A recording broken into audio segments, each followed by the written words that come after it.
بسم الله الرحمن الرحيم. السلام عليكم ورحمة الله وبركاته. أهلا بحضراتكم على القناة.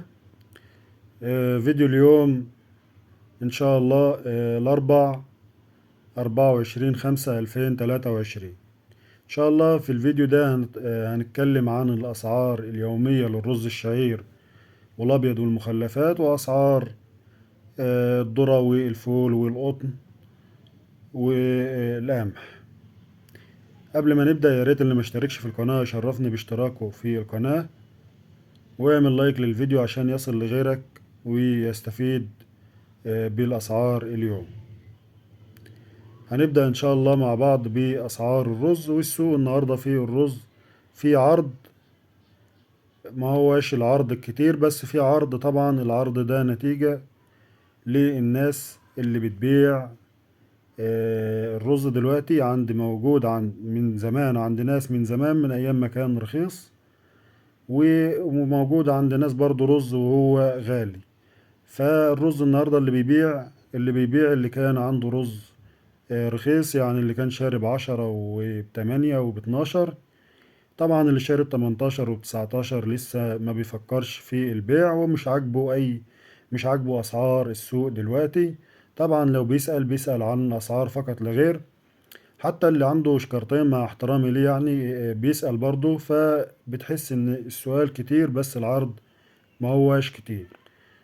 ده مبدئيا. تاني حاجة، النهاردة السوق فيه أسعار مختلفة من مكان للتاني، وممكن في المكان الواحد يبقى فيه أسعار مختلفة، سواء الرز الشعير أو الرز الأبيض.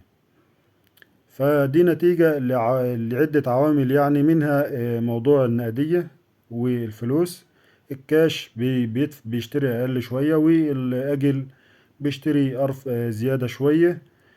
وطبعا اللي بيخلط مستورد على بلدي برضو بيشتري غالي شوية. وطبعا ظهر برضو حاجة تانية دلوقتي، خلط الرفيع على العريض. طبعا بيشتري برضو زيادة شوية.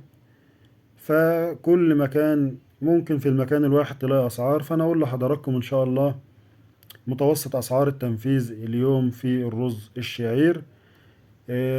في أسعار، في مثلا في الرز الشعير النهاردة وصل للمضرب ب16,800، يعني من أرضه ممكن 16,600. ده بالنسبة للبضايع الكاش. البضايع الأجل وصل للمضرب ب17,300. الرفيع طبعا، الرز الشعير الرفيع، وب17,100 من أرضه. يعني 17,300 وصل للمضرب، 17,100 من أرضه. والعريض 17,800. الأجل وصل للمضرب من أرضه 17,600. والكاش 17,600 وصل للمضرب، و17,400 من أرضه. دي أسعار السوق فعليا على أرض الواقع، فعلا زي ما بكلم حضراتكم، يعني أسعار السوق الفعلية، عشان بس الناس تبقى فاهمة. لأن مثلا لو حد عنده أسعار تانية يكتبها لنا في التعليقات.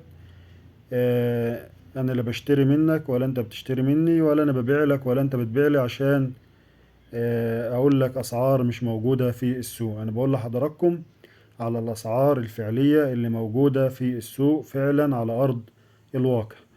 بالنسبة للرز الأبيض، هنقول برضو متوسط أسعار بالنسبة للرز أبيض رفيع أعلى جودة، زيت وبخار وسولوتكس، البضاعة العالية. الرفيع من 25.5 إلى 26، والعريض من 26.5 إلى 27. برضو البضايع أعلى جودة، البضايع المصري طبعا غير مخلوطة في الرز الأبيض. طبعا السعر للطن من أرض المضرب، وطبعا سعر شكارة الرز على حسب سعر كيلو الرز. ده بالنسبة لأسعار الرز الشعير والرز الأبيض اليوم سوق أرض الواقع. بالنسبة لأسعار المخلفات، السرس المطحون ب2400، والكسر الناعم ب18,000 للطن، والجونة ب14,200. والسرسة البلدي ب6500. ده بالنسبة لكل حاجة في سوق الرز اليوم. طبعا لو في تغيرات في السوق إن شاء الله بنعرف حضراتكم بيها على طول هنا على القناة.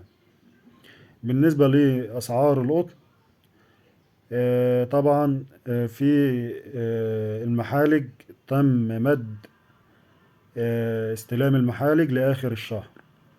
طبعا هيستلموا القطن في المحالج لآخر الشهر. تم المد النهاردة وتم الموافقة على مد مدة استلام المحالج لآخر شهر 5. فطبعا في محالج قفلت، يعني مش كل المحالج، برضو بعض المحالج قفلت فعلا، زي محلج المنصورة النهاردة قالوا خلاص ان اخر يوم النهاردة. نتمنى يرجعوا في القرار يعني، ويبقى في مادة زيه زي بقية المحالج الاخرى. بالنسبة للسعر، السعر النهاردة ب7400 الى 7500 من ارضه. قطن جزء 94. طبعا القطن لازم أن يكون يا جماعة الاسعار دي القطن برضو الاعلى جودة، لان في قطان مثلا بيبقى فيها قشرة وبتبقى مثلا فيها فص اصفر وفص اسود، نتيجة برضو للتخزين السيء وطول فترة التخزين. فطبعا القطن النظيف البكر الحلو ب7400 إلى 7500 من أرضه. ده بالنسبة كل حاجة لموضوع سوق القطن اليوم. هنتكلم عن أسعار الذرة.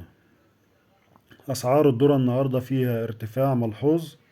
الذرة البرازيلي صب أرضه في المينا ب15100، والذرة الأرجنتيني صب أرضه في المينا ب15100. ده طبعا ذرة للطن.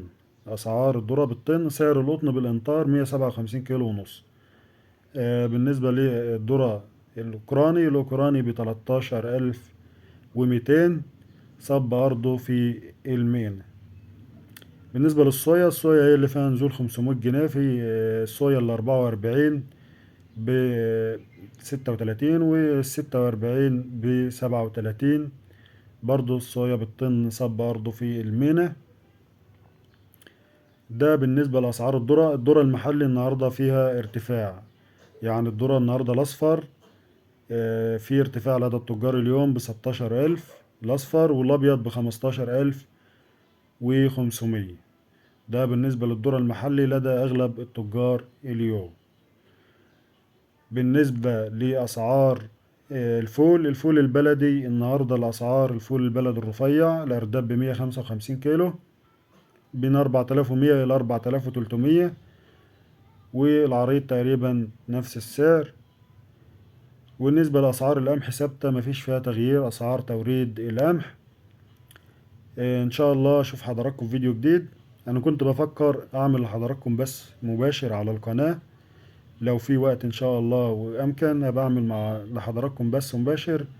ممكن نخليه يوم الجمعة بعد بكرة، ممكن أعمل بس مباشر على القناة، ويكون إن شاء الله يبقى بس مهم جدا، لأن هنتكلم في حاجات مهمة جدا عن سوق الرز. اللي عايز يعرف أو يتابعني إن شاء الله هبقى أحدد ميعاد البث مع حضراتكم، بس لما ألاقي وقت بس فاضي وأعمل لحضراتكم بس مباشر. يا ريت تبقوا تشرفوني في البث، واللي عنده سؤال يبقى يسألهولي، واللي عايز أي حاجة يطلبها مني في البث المباشر، ونتقرب من بعض أكتر في موضوع البث. أنا بفكر في الموضوع ده من فترة، بس كان طبعا ضغط شغل وكده. فإن شاء الله يوم الجمعة ممكن أبقى مع حضراتكم بالليل نعمل بث مباشر ونتكلم براحتنا على القناة. أشوف حضراتكم في فيديو جديد، والسلام عليكم ورحمة الله وبركاته.